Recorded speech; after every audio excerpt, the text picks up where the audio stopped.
Hey guys, this is Tina from study master and आज की इस वीडियो में हम क्लास 10th एनसीईआरटी के सब्जेक्ट साइंस के चैप्टर 7 नियंत्रण एवं समन्वय यानी कंट्रोल एंड कोऑर्डिनेशन के बारे में पढ़ेंगे। तो आइए स्टार्ट करते हैं। जैसा कि आप जानते हैं चैप्टर का नाम है नियंत्रण एवं समन्वय।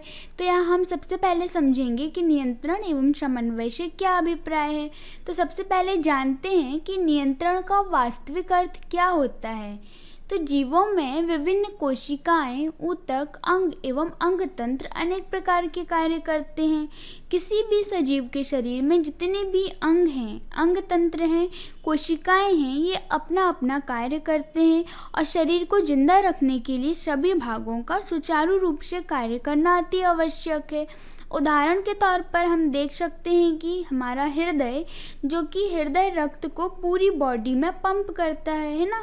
हमारी बॉडी में जो फेफड़े होते हैं वो ऑक्सीजन को ग्रहण करते हैं और CO2 को त्यागते हैं। इसी प्रकार अब हम बात करें हमारे आंतों की, तो आंत हमें पाचन में सहायक होती हैं। इस प्रकार सजीव के शरीर के अंग अपना अपना कार्य करते हैं। सभी तरह के कार्य एक सुनियोजित तरीके से होते हैं। यदि आप गौर से देखेंगे तो हमारी बॉडी में जितने भी कार्य होते हैं वो सभी कार्य एक सुनियोजित तरीके से होते हैं, है ना। और सजीव का शरीर आवश्यकता के अनुसार विभिन्न कार्यों को नियंत्रित करते हैं, यानी कब और कहाँ किस अंग को आवश्यकता के अनुसार, किस अंग को कब तीव्र गति से कार्य करना चाहिए और किस अंग को कब धीरे धीरे कार्य करना चाहिए, है ना। ये सजीव का शरीर विभिन्न अंगों को अपने नियंत्रण में रखते हैं, यानी जीवों में नियंत्रण आवश्यक है। अतः जीवों में नियंत्रण आवश्यक है। इस प्रकार हम कह सकते हैं कि सजीव के शरीर में जितने भी कार्य होते हैं, इन सभी कार्यों पर शरीर का नियंत्रण होना अति आवश्यक है। इस प्रकार हमने समझा कि नियंत्रण का वास्तविक अर्थ क्या है। अब हम देखते हैं समन्वय का वास्तविक अर्थ क्या है।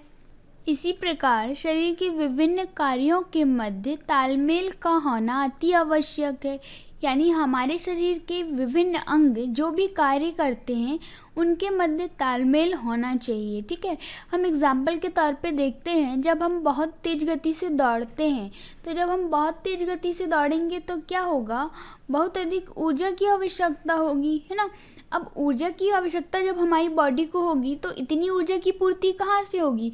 उसके लिए हमारे फेफड़े भी तेज़ी से वर्क करने लगते हैं। फेफड़े जब तेज़ी से वर्क करेंगे तभी हमारी बॉडी को ऑक्सीजन सप्लाई होगी, और ऑक्सीजन सप्लाई जब होगी तभी हमारी बॉडी को ऊर्जा मिलेगा।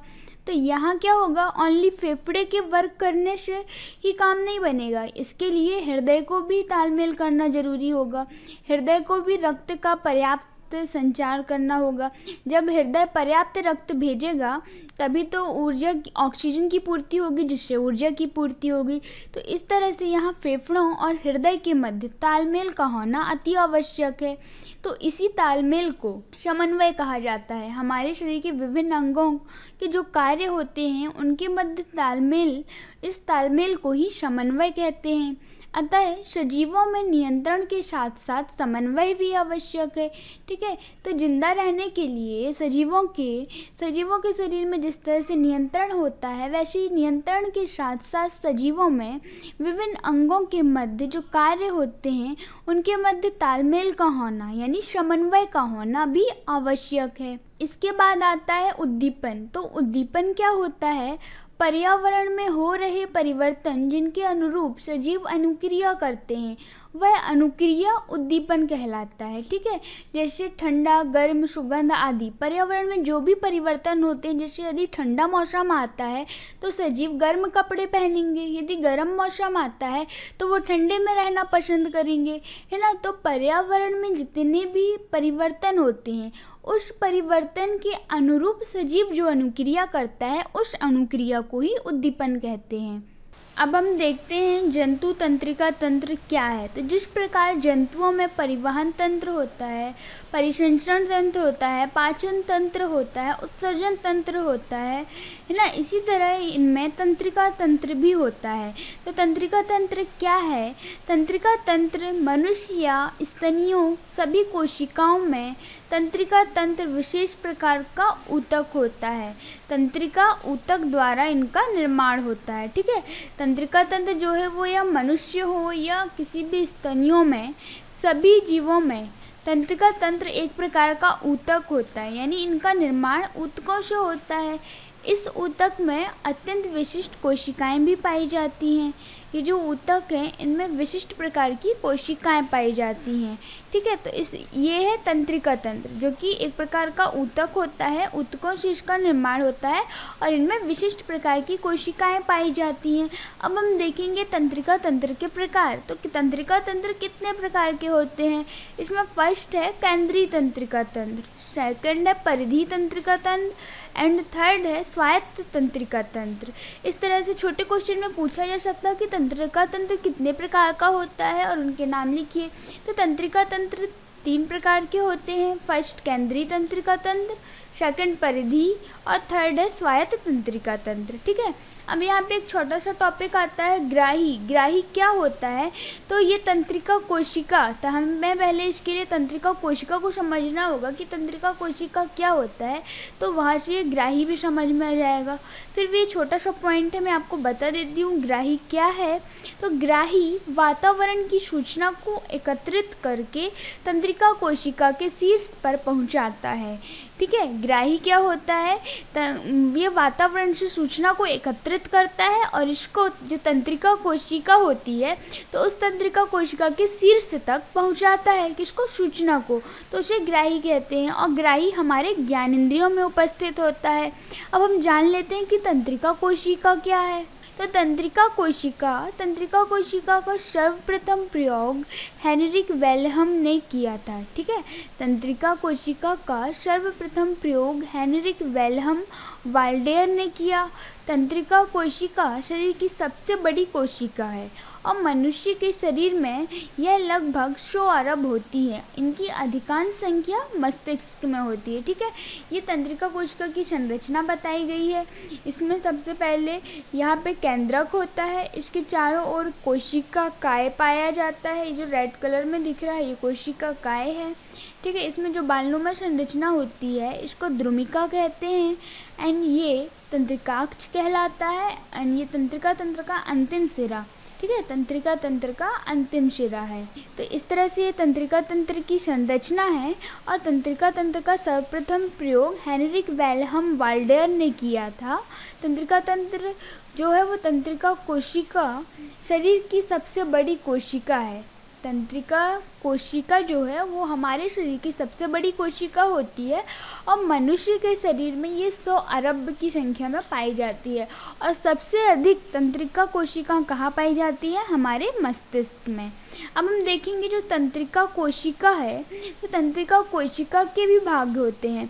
अब जो हमने डायग्राम में बताया है वही यहाँ बता रहे हैं कि तंत्रिका कोशिका के कितने भाग बताए हैं यहाँ। फर्स्ट है कोशिका काय, ये कोशिका काय है। ठीक है, ये जो रेड पार्ट दिख रहा है ये कोशिका काय। सेकंड है वक्षिकाएं और थर्ड है तंत्रिकाक्ष। ठीक है, अब यहाँ क्या होता है तंत्रिका कोशिका में? जब कोई भी सूचना जब द्रुमिका में उपार्जित होती है, यानी कोई भी सूचना जब इस द्रुमिका में आती है तो फिर वहाँ एक रासायनिक क्रिया होती है। ठीक है, और उस रासायनिक क्रिया के द्वारा एक विद्युत आवेग पैदा होता है। ठीक है, क्या बोल रहा है यहाँ पे? ध्यान से देखिए, कोई भी सूचना जब द्रुमिका में उपार्जित होती है तो एक रासायनिक क्रिया के द्वारा विद्युत आवेग पैदा करती है और कोशिका काय तक जाता है। ठीक है, वो विद्युत आवेग कहाँ तक जाता है? कोशिका काय तक। तब तंत्रिकाक्ष में होता हुआ, ये तंत्रिकाक्ष से होता हुआ कहाँ तक जाता है? तंत्रिका तंत्र के अंतिम सिरा में पहुँच जाता है। इस तरह से तंत्रिका तंत्र के अंतिम सिरे में सूचना पहुँच जाती है। तो क्या बोल रहा है यहाँ पे, आप ध्यान से समझिएगा। जब कोई भी सूचना द्रुमिका में उपार्जित होती है, यानी द्रुमिका तक कोई भी सूचना आती है, तो ये द्रुमिका से जब द्रुमिका में सूचना आती है तो यहाँ पे एक रासायनिक क्रिया के द्वारा आवेग उत्पन्न होता है और वो आवेग कोशिका काय में आता है और कोशिका काय से होते हुए ये आवेग तंत्रिकाक्ष में जाता है और तंत्रिकाक्ष से होते हुए ये तंत्रिका तंत्र का अंतिम सिरा है, तंत्रिका तंत्र के अंतिम सिरा में जाता है।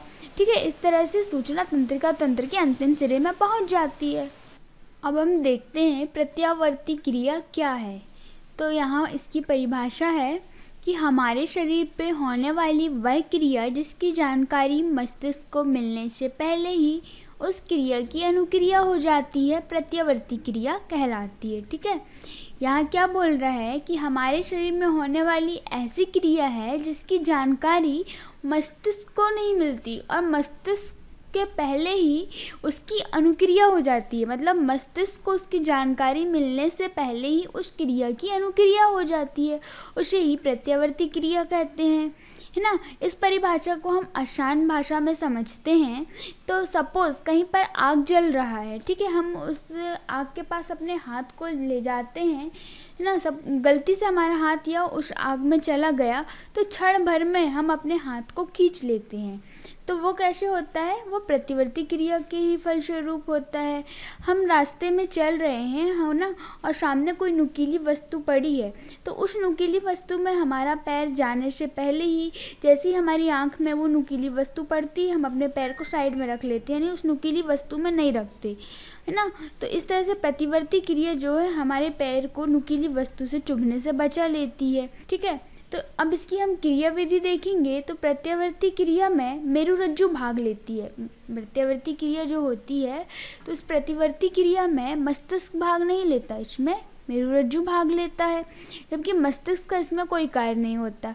मनुष्य की इच्छा के बिना ये क्रिया बाहरी उद्दीपनों के फलस्वरूप ही हो जाती है, जैसे कि जब हम किसी गर्म वस्तु को छूते हैं तो अचानक अपना हाथ हटा लेते हैं। इस प्रकार संवेदनाओं को संवेदी अंगों से संवेदी तंत्रिकाओं के माध्यम से मेरुरज्जु तक पहुंचा दिया जाता है। संवेदनाएं मतलब सूचनाएं, जैसे गर्म वस्तु होती है ना, उसको हम छूते हैं तो हम अचानक से अपना हाथ हम हटा लेते हैं, तो ये सूचना जो है संवेदी अंगों से संवेदी तंत्रिकाओं के माध्यम से मेरुरज्जु तक पहुंचा दिया जाता है। अब यह संवेदना यानी सूचना प्रेरणा सुषुम्ना यानी मतलब मेरुरज्जु में जो सुषुम्ना पाया जाता है तो सुषुम्ना में पाए जाने वाले संवेदी तंतुओं में से होकर पृष्ठीय मूल के द्वारा सुषुम्ना तक पहुंचती है तथा साइटोन के एक्सॉन में, सुषुम्ना में जो साइटोन और एक्सॉन होते हैं तंत्रिका तंत्र में, तो उस सुषुम्ना के धूसर द्रव में इन्हें ले जाते हैं, मतलब धूसर द्रव के द्वारा इन संवेदनाओं को ले जाया जाता है। धूसर द्रव में से प्रेरणी या संवेदना चालक तंत्रिका के फलस्वरूप होती है। तो यहाँ क्या होता है, जो धूसर द्रव होता है, धूसर द्रव में से प्रेरणी या संवेदना चालन तंत्रिका में पहुँचती है, तो चालक तंत्रिका सुषुम्ना तंत्रिका के आधारी मूल से निकलकर पेशियों में जाकर विभाजित हो जाती है। इस तरह से जो संवेदना है वो पेशियों में चले जाती है और पेशी होती है उनको प्रेरणा मिल जाता है, फलस्वरूप उद्दीपन होता है। उद्दीपन के अनुसार क्या होती है, अनुक्रिया होती है, उद्दीपन के अनुसार कार्य करती है और हमारा हाथ हट जाता है। मतलब मुख्य रूप से हमें यहाँ ये समझने की कोशिश करना है कि जैसे कि जब हम किसी गर्म वस्तु को छूते हैं तो एकाएक अपना हाथ हटा लेते हैं, तो क्या होता है, इस प्रकार संवेदनाओं को संवेदी अंगों से संवेदी तंत्रिकाओं के माध्यम से मेरुरज्जु तक पहुँचा दिया जाता है। जो संवेदना होती है यानी सूचना होती है कि हमारा हाथ गर्म वस्तु में जा रहा है, तो जो हमारे संवेदी अंग होते हैं, हमें पता है कि हमारी बॉडी में संवेदी अंग पाए जाते हैं ना, तो वो संवेदी अंग संवेदी तंत्रिकाओं के माध्यम से मेरुरज्जु के तक उन सूचनाओं को पहुंचा देते हैं। तो यह जो संवेदना है, ये सूचना है, ये प्रेरणा सुषुम्ना में पाए जाने वाले संवेदी तंतुओं में से होकर पृष्ठीय मूल के द्वारा सुषुम्ना तक पहुंचती है तथा साइटोन के एक्सॉन से सुषुम्ना के धूसर द्रव में इन्हें ले जाते हैं। ठीक है, तो धूसर द्रव में से प्रेरणी या संवेदना चालक तंत्रिका में पहुंचती है। ठीक है, और चालक तंत्रिका सुषुम्ना तंत्रिका के आधारी मूल से निकलकर पेशियों में जाकर विभाजित हो जाती है और पेशियों में सूचना मिली तो पेशी वर्क करते हैं और हाथ को हटा लेते हैं। इस तरह से हाथ हट जाता है। इसको हम और सरल तरीके से एग्जाम्पल के थ्रू, मतलब डायग्राम के थ्रू समझते हैं, इस चाप के थ्रू, है ना। ये प्रतिवर्ती चाप है, प्रतिवर्ती क्रिया जो होती है उसी को एक चाप के थ्रू समझाया गया है। तो इसके हम पहले प्रतिवर्ती क्रिया के डायग्राम में प्रत्येक भाग को समझते हैं। इसमें सबसे पहले ये मेरुरज्जु है, ठीक है, ये वाला पार्ट मेरुरज्जु है और इसमें ये कुंजीनुमा संरचना दिख रही है, इसको बोलते हैं प्रतिसारण तंत्रिका कोशिका। ठीक है। अब यहाँ से ये जो नलीनुमा गया है इसको बोलते हैं संवेदी तंत्रिका कोशिका, ठीक है। और यहाँ से ये जो आया है इसको बोलते हैं प्रेरक तंत्रिका कोशिका। ये जो पेशी तक आया है ना, ये है प्रेरक तंत्रिका कोशिका, और ये मस्तिष्क में संदेश जाता है। इस प्रकार से हम यहाँ पे सपोज़ हमारे हाथ के नीचे कोई गर्म वस्तु रखी है, गर्म चाय रखी है, तो जैसे ही हमारी हाथ में ये गर्म चाय लगती है तो हाथ में जो त्वचा है वो ग्राही का कार्य करता है, उसको दर्द होता है, उसको पेन होता है ना, उसको गर्म लगता है। तो क्या होता है, हमें पता है कि हमारी पूरी बॉडी में तंत्रिका कोशिका पाई जाती है। तो जैसे ही हाथ में जो संवेदी तंत्रिका कोशिका है ये संवेदना को, सूचना को तंत्रिका कोशिका तक पहुंचा देती है। हमारी पूरी बॉडी में तंत्रिका कोशिकाएं पाई जाती हैं। तो जब संवेदना तंत्रिका कोशिका को मिली, एक तंत्रिका कोशिका को मिली, तो वो उस संवेदना को दूसरी तंत्रिका कोशिका में ट्रांसफ़र कर देती है। दूसरी तंत्रिका कोशिका उसको तीसरी तंत्रिका कोशिका में ट्रांसफ़र कर देगी, और तीसरी चौथी को ट्रांसफ़र कर देगी। इस तरह से वो जो सूचना है यहाँ जाके मेरुरज्जु को मिल जाती है। फिर मेरुरज्जु क्या करता है, तुरंत इस क्रिया के फल के प्रति अनुक्रिया करता है, और अनुक्रिया करेगा, और यहाँ से प्रेरक तंत्रिका के माध्यम से ये संवेदना भुजा को पहुँचा दिया जाता है। भुजा यानी हाथ में जो पेशी है उस पेशी में पहुँचा दिया जाएगा, और वो जो है उस पेशी में क्या वर्क करेगी, वो पेशी जल्दी से हाथ को हटा लेगी। ये जो पूरी क्रिया है ये क्षण भर में होती, इतनी जल्दी ये क्रिया हो जाती है कि इस क्रिया की भनक मस्तिष्क तक नहीं पहुंच पाती। ये जो प्रतिवर्ती क्रिया हो रही है यहाँ पे, ये मेरुरज्जु के द्वारा होता है ना। तो इतनी जल्दी ये क्रिया होती है कि ये मस्तिष्क तक इसकी सूचना नहीं पहुंच पाती है। तो इस प्रकार से आप प्रतिवर्ती चाप को इस तरह से बनाकर समझा सकते हैं और उसकी पूरी क्रिया विधि को लिख सकते हैं। बहुत ही इंपॉर्टेंट क्वेश्चन है, सिर्फ 10th क्लास के लिए नहीं, इवन 11th एंड 12th की बायोलॉजी में भी बहुत ही इम्पोर्टेंट क्वेश्चन है। अब हम यहाँ बात करेंगे मानव मस्तिष्क की। तो मनुष्य में मस्तिष्क अत्यंत विकसित, अति कोमल होता है, ठीक है। मनुष्य में जो मस्तिष्क पाया जाता है वो अत्यंत विकसित होता है, यानी जितनी भी क्रियाएं होती हैं, जितनी भावनाएं होती हैं, दुख, खुशी, अवसाद, ये सारी मस्तिष्क से ही होती हैं, ठीक है। तो ये बहुत ही विकसित और कोमल होता है। इसका आयतन 1200 सीसी से 1500 सीसी तक होता है, ठीक है। और मस्तिष्क कोश में ये सुरक्षित रहता है। ये क्वेश्चन पूछा जा सकता है ऑब्जेक्टिव में कि मस्तिष्क कहाँ रहता है, कहाँ सुरक्षित रहता है। तो मस्तिष्क कोश में ये सुरक्षित रहता है, यानी मस्तिष्क के चारों ओर झिल्लियों का दोहरा आवरण होता है जो कि इसको सुरक्षा प्रदान करता है। और मस्तिष्क के यहाँ 3 भाग होते हैं। फर्स्ट है अग्र मस्तिष्क, सेकंड है अनुमस्तिष्क एंड थर्ड है पश्च मस्तिष्क। अब हम मस्तिष्क के तीनों भागों को एक एक करके देखते हैं। तो सबसे पहले आता है यहाँ अग्र मस्तिष्क। अग्र मस्तिष्क यह मस्तिष्क का सबसे बड़ा भाग है और यह संपूर्ण मस्तिष्क का लगभग 9/10 भाग होता है। यह श्वेत पदार्थ तथा धूसर पदार्थ से बना होता है, यानी जो अग्र मस्तिष्क होता है वो संपूर्ण मस्तिष्क का 9/10वां भाग होता है और श्वेत पदार्थ और धूसर पदार्थ से ये बना होता है। प्रमस्तिष्क गोलार्ध के अत्यधिक महत्वपूर्ण भाग धूसर द्रव में ही स्थित होते हैं। जो इसमें प्रमस्तिष्क गोलार्ध पाया जाता है अग्र मस्तिष्क में, उसमें धूसर द्रव्य होते हैं, ठीक है। धूसर द्रव में ही अत्यधिक महत्वपूर्ण पदार्थ होते हैं। तो अग्र मस्तिष्क का कौन कौन सा कार्य है, जैसे स्मृति का केंद्र होता है, ये सोचने विचारने का केंद्र होता है, ठीक है। जो हृदय की गति होती है, भोजन ग्रहण करना, सांस लेना, घृणा, प्रेम, हर्ष, दुख, भय आदि का केंद्र होता है अग्र मस्तिष्क। ये पूछा जा सकता है कि अग्र मस्तिष्क का क्या कार्य है या किन किन चीज़ों का केंद्र होता है। तो ये स्मृति का केंद्र होता है, हम जो सोचते विचारते हैं तो वो भी यहीं से होता है। हृदय की गति हो, भोजन ग्रहण करना, सांस लेना, घृणा, प्रेम, हर्ष, दुख, इन सभी का केंद्र अग्र मस्तिष्क होता है। इसके बाद आता है अनुमस्तिष्क। तो अनुमस्तिष्क मस्तिष्क के पिछले भाग में नीचे की ओर उपस्थित होता है, ठीक है। और यह प्रमस्तिष्क से छोटा होता है।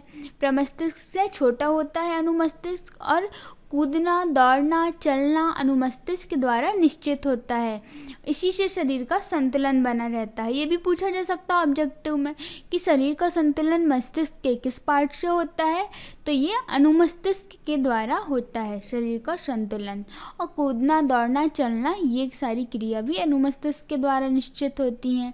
इसके बाद आता है थर्ड पार्ट, पश्च मस्तिष्क। तो यह अनुमस्तिष्क के सामने स्थित होता है। पश्च मस्तिष्क अनुमस्तिष्क के सामने स्थित होता है तथा मस्तिष्क का सबसे पिछला भाग है। यह बेलनाकार होता है एंड श्वसन तंत्र, हृदय व परिसंचरण तंत्र का केंद्र होता है। पश्च मस्तिष्क जो है वो श्वसन तंत्र, हृदय और परिसंचरण तंत्र का केंद्र होता है। इस तरह से ये मानव मस्तिष्क का डायग्राम बना हुआ है। ये अग्र मस्तिष्क है। अग्र मस्तिष्क में ये प्रमस्तिष्क गोलार्ध है, प्रमस्तिष्क है ना, और ये कपाल या खोपड़ी है। ये अग्र मस्तिष्क के बाद मध्य मस्तिष्क है। मध्य मस्तिष्क में क्या है, हाइपोथैलेमस, पीयूष ग्रंथियाँ आदि ये मध्य मस्तिष्क में है ना। इसके बाद ये पश्च मस्तिष्क आ गया। पश्च मस्तिष्क में जो ये वृक्षनुमा संरचना दिख रही है ये अनुमस्तिष्क है। इसमें पॉइंट्स होता है, मेडुला ऑब्लिंगेटा होता है, यहाँ से मेरुरज्जु निकलती है और ये रीढ़ की हड्डी तक जाती है। ठीक है, तो इस तरह से आप मस्तिष्क का डायग्राम भी बना सकते हैं। आपको एग्जाम में पूछा जा सकता है कि मस्तिष्क का डायग्राम बनाइए एवं इसके विभिन्न भागों को समझाइए। तो इस तरह से आप मस्तिष्क का डायग्राम बना सकते हैं, इसके विभिन्न भागों का वर्णन कर सकते हैं और प्रत्येक भाग के जो अपने कार्य होते हैं उनके बारे में समझा सकते हैं। हमने देखा कि जंतुओं में किस तरह से नियंत्रण एवं समन्वय अति आवश्यक है। ठीक है, तो जैसे जंतुओं में नियंत्रण एवं समन्वय आवश्यक है, इसी तरह पादपों में भी नियंत्रण तथा समन्वय आवश्यक है। लेकिन हमने देखा कि जंतुओं में नियंत्रण एवं समन्वय में तंत्रिका तंत्र, मेरुरज्जु तथा मस्तिष्क भाग लेते हैं।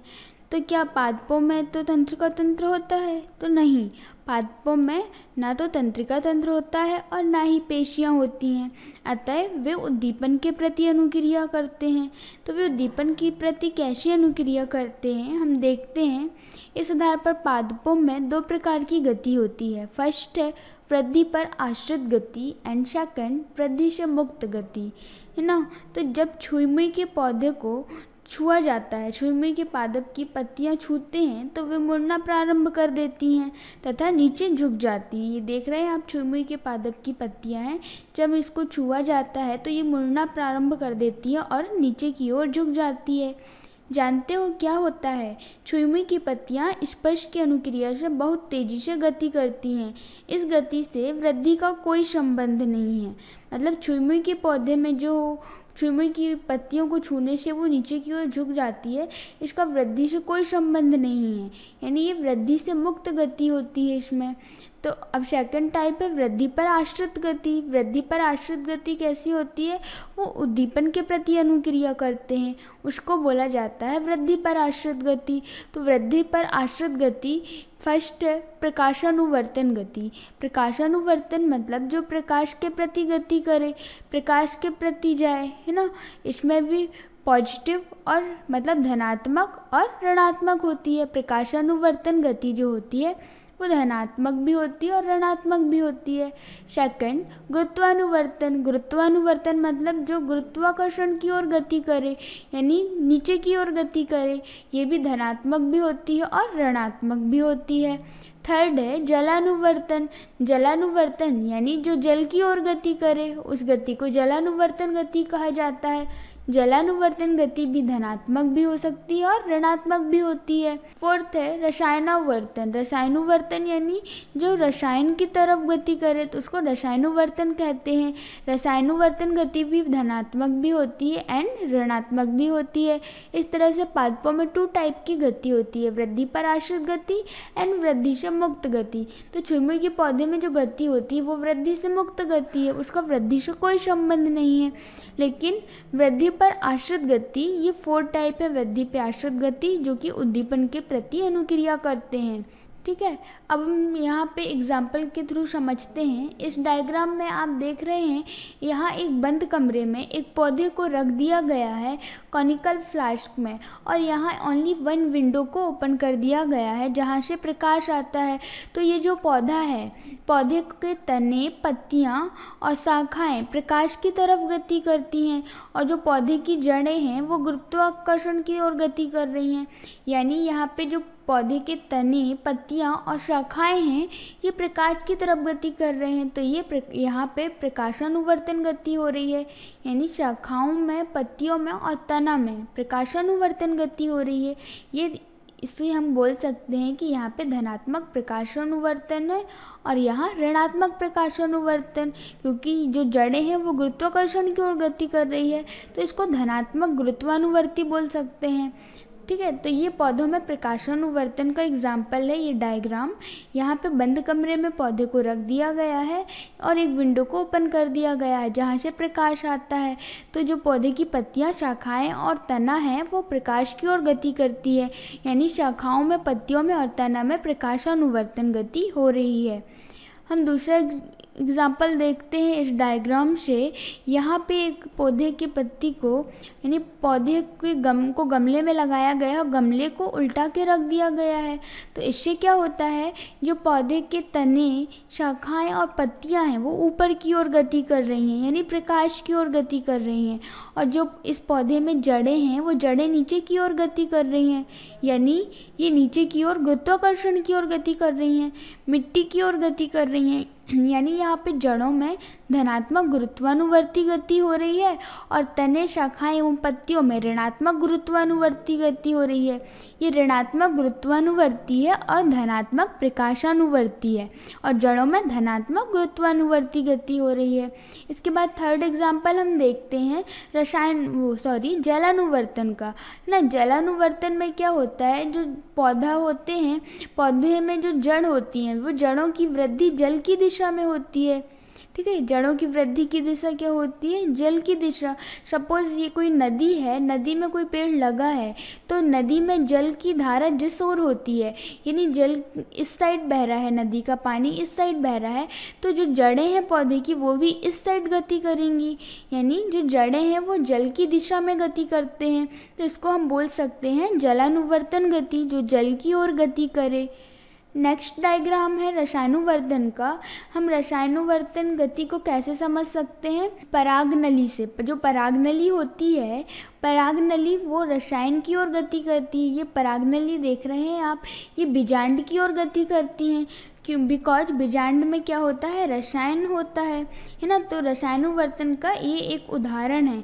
इसमें जो परागनलिका है वो बीजांड की ओर वृद्धि करती है ना। इसके बारे में हम अधिक जानकारी जीवों में जनन प्रक्रम का अध्ययन करते समय प्राप्त करेंगे। अब पादपों में ये सारी जो गतियाँ होती हैं या जो उद्दीपन होते हैं वो पादपों में हार्मोन्स के कारण होते हैं। तो पादपों में जो हार्मोन्स पाए जाते हैं हम उनका अध्ययन करेंगे। पादप हार्मोन्स वे जटिल कार्बनिक पदार्थ होते हैं जो पौधों के विभिन्न भागों में पाया जाता है तथा पौधों के विभिन्न भागों में पहुंचकर वृद्धि को नियंत्रित करती हैं।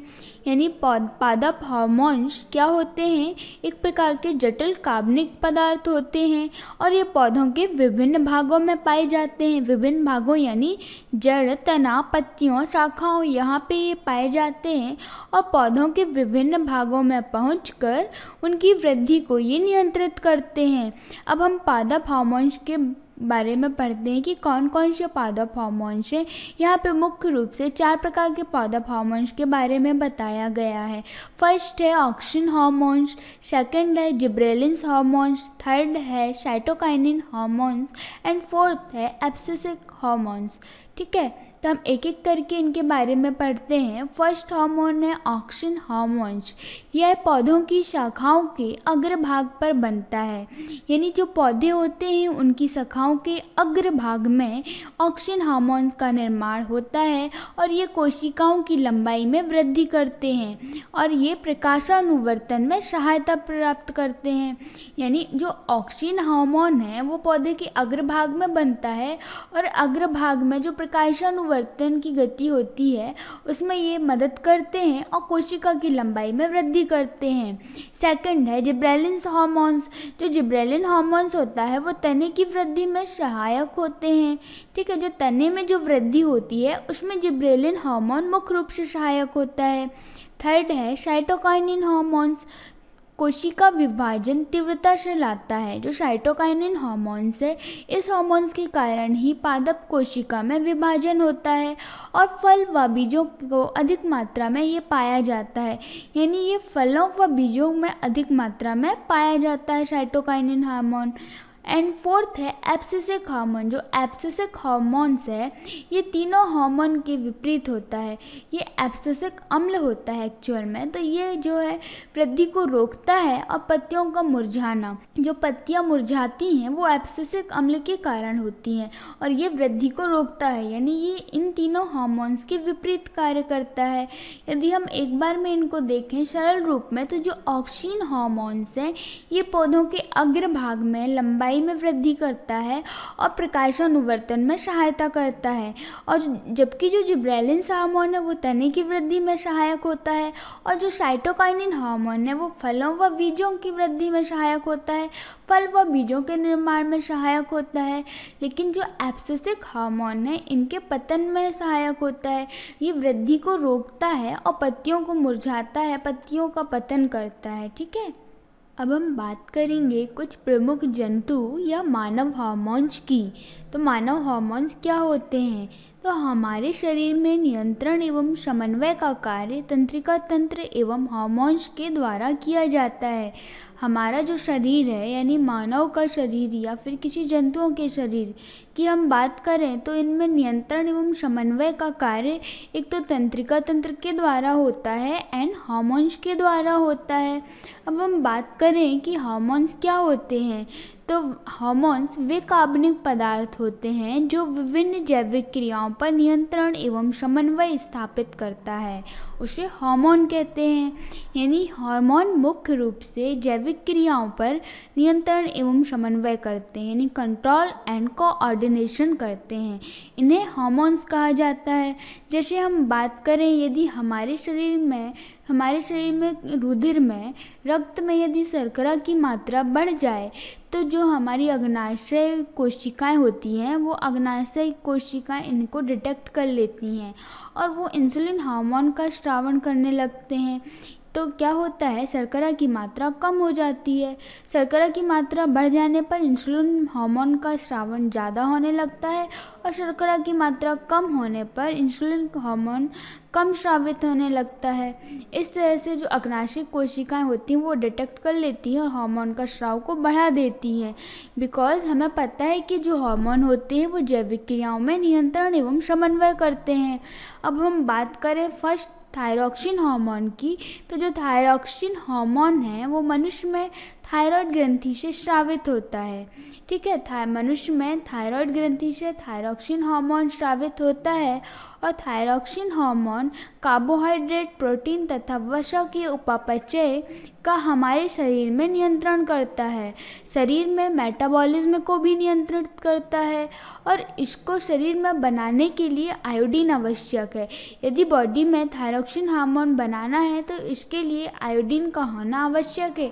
हमारे भोजन में आयोडीन का होना आवश्यक है बिकॉज इसकी कमी से घेंगा रोग होता है। घेंगा रोग यानी इसको इंग्लिश में गॉइटर कहते हैं, जिसमें फूली हुई गर्दन होती है। ठीक है, तो थायरॉक्सिन के संश्लेषण के लिए आयोडीन अनिवार्य है। यदि हमारे आहार में आयोडीन की कमी है तो यह संभावना है कि हम गॉइटर से ग्रसित हो सकते हैं। गॉइटर यानी घेंगा रोग से, जो कि इस बीमारी का मुख्य लक्षण है फूली हुई गर्दन। ठीक है, आपने सुना होगा आजकल थायरॉक्सिन हार्मोन की कमी से जो थायराइड डिसीज़ होती है, एक प्रकार की डिसीज़ है ये। तो ये थायरॉक्सिन हार्मोन के कम बनने या अधिक बनने के कारण होती है ना। यदि थायरॉक्सिन हार्मोन का निर्माण कम हो जाए तो उस व्यक्ति को हाइपोथायरॉयडिज्म कहते हैं। ठीक है, और यदि थायरॉक्सिन का निर्माण बॉडी में अधिक होने लगे तो उससे जो रोग होता है उसको हाइपरथायरॉयडिज्म कहते हैं। तो इस तरह से थायरॉक्सिन हार्मोन है। अब हम बात करते हैं इंसुलिन हार्मोन्स की। तो इंसुलिन हार्मोन क्या होता है, ये अग्नाशय या लैंगरहैंस के द्वीप से स्रावित होता है। लैंगरहैंस के द्वीप हम मोटे तौर पे बात करें तो ये अग्नाशय से स्रावित होता है और रुधिर में शर्करा के स्तर को नियंत्रित करता है। रुधिर में शर्करा के स्तर को किस तरह से नियंत्रित करता है, अभी हमने देखा था कि यदि रुधिर में शर्करा की मात्रा बढ़ जाए तो जो अग्नाशय होती हैं, अग्नाशय कोशिकाएं, वो इंसुलिन हार्मोन का ज़्यादा स्रावण करने लगते हैं ताकि शर्करा का स्तर कम हो सके, है ना। तो इस तरह से जो इंसुलिन हार्मोन होता है वो शर्करा के स्तर को नियंत्रित करता है। यदि इंसुलिन हार्मोन की कमी हो जाए तो इसकी कमी से मधुमेह या डायबिटीज रोग होता है। नेक्स्ट है वृद्धि हार्मोन। वृद्धि हार्मोन पीयूष ग्रंथि से स्रावित होता है। पीयूष ग्रंथि को मास्टर ग्रंथि भी कहते हैं और इस मास्टर ग्रंथि से वृद्धि हार्मोन का स्रावण होता है जो कि शरीर में वृद्धि एवं विकास को नियंत्रित करता है और इसकी कमी से बौनापन रोग होता है। कभी कभी हम ऐसे व्यक्तियों के संपर्क में आते हैं जो बहुत छोटे होते हैं यानी बौने होते हैं या फिर बहुत अधिक लंबे होते हैं। क्या आपको कभी आश्चर्य हुआ है यह कैसे होता है? तो ये पीयूष ग्रंथि से स्रावित होने वाले हार्मोन में एक वृद्धि हार्मोन होता है ना। जैसा इसका नाम है ना, जैसा इसका नाम इंगित करता है वृद्धि हार्मोन, तो ये शरीर की वृद्धि को नियंत्रित करता है। वृद्धि हार्मोन शरीर की वृद्धि और विकास को नियंत्रित करता है। यदि बाल्यकाल में इस हार्मोन की कमी हो जाती है तो इससे बौनापन यानी हाइट कम होना, तो ये बौनापन का कारण बन जाता है। इसके बाद हम बात कर लेते हैं कुछ अलग हार्मोन्स की, प्रमुख जंतु या मानव हार्मोन्स की। इसमें फर्स्ट है टेस्टोस्टेरोन हार्मोन्स। तो जो टेस्टोस्टेरोन हार्मोन्स होता है ये वृषण से स्रावित होता है, यानी ये मुख्य रूप से नर सेक्स हार्मोन है, यानी ये पुरुषों में स्रावित होता है और पुरुषों में जनन क्षमता में वृद्धि करता है। सेकंड है प्रोजेस्टेरॉन हार्मोन, यानी प्रोजेस्टेरॉन हार्मोन ये अंडाशय से स्रावित होता है, यानी ये महिलाओं में स्रावित होता है और ये मादा सेक्स हार्मोन है जो कि मासिक चक्र का नियमन करता है। आपने कभी देखा होगा कि 10 to 12 वर्ष की आयु में कुछ बदलाव आते हैं, है ना। 10 to 12 वर्ष जब आयु होती है तो इनके अंदर कुछ नाटकीय बदलाव आते हैं, कुछ परिवर्तन आते हैं। ये परिवर्तन यौवन आरंभ से संबंध है क्योंकि नर में टेस्टोस्टेरोन तथा मादा में प्रोजेस्टेरॉन हार्मोन का स्रावण होता है, तो इसकी वजह से बॉडी में कुछ परिवर्तन आते हैं। ठीक है, नेक्स्ट है एड्रेनालिन हार्मोन। एड्रेनालिन हार्मोन क्या होता है, ये जो है एड्रेनल ग्रंथि से स्रावित होता है। एड्रेनल ग्रंथि आप लोग ने देखा होगा जब हम किडनी के बारे में पढ़ रहे थे, तो किडनी में एक जोड़ी अधिवृक्क ग्रंथि पाई जाती है ना, दोनों किडनी के ऊपर, उसे ही इंग्लिश में एड्रेनल ग्रंथि कहते हैं। तो जो एड्रेनल ग्रंथि स्रावित करता है उसे ही एड्रेनलिन हार्मोन बोलते हैं। इसको संकटकालीन हार्मोन भी बोला जाता है बिकॉज जो संकट के समय स्रावित होता है। ठीक है, तो संकटकालीन हार्मोन शरीर को संकट से निपटने के लिए तैयार करता है। जब भी कोई संकट आता है या हमारी बॉडी घबराती है तो उस समय एड्रेनलिन हार्मोन स्रावित होता है। जब हृदय की धड़कन बढ़ जाती है और सांसें बढ़ जाती हैं तो उस समय क्या होता है, ये एड्रेनलिन हार्मोन स्रावित होता है। इसे संकटकालीन हार्मोन भी कहते हैं और ये हमें शरीर के संकट से निपटने के लिए तैयार करता है। एक बार हम क्विक रिवीजन देखें तो जो शर्करा को नियंत्रित करता है उसे इंसुलिन हार्मोन कहते हैं। यानी इंसुलिन हार्मोन जो है वो बॉडी में शर्करा को, बॉडी में जो रुधिर होता है, रक्त होता है, उसमें शर्करा की मात्रा को नियंत्रित करता है। इंसुलिन हार्मोन स्रावित होता है, ऑब्जेक्टिव में पूछे जा सकते हैं एक एक नंबर में। तो इंसुलिन हार्मोन कहाँ से स्रावित होता है, अग्नाशय से। आयोडीन की कमी से कौन सा रोग होता है, तो घेंगा रोग या ग्वाइटर रोग। मास्टर ग्रंथि किसे बोलते हैं, तो पीयूष ग्रंथि को मास्टर ग्रंथि भी बोला जाता है। एंड नेक्स्ट है संकटकालीन हार्मोन।